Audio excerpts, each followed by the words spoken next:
வணக்கங்க.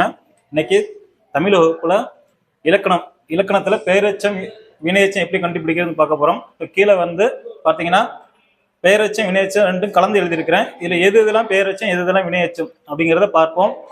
இப்போ நீங்க உங்கள சில பேர் நினைக்கலாம் ஆ வந்தா பெயரெச்சம் ஊ வந்தா வினையெச்சம் அப்படின்ட்டு. ஆனா அது எல்லா வார்த்தைகளுக்கும் பொருந்தாதுங்க. உதாரணத்துக்கு சொல்றேன்.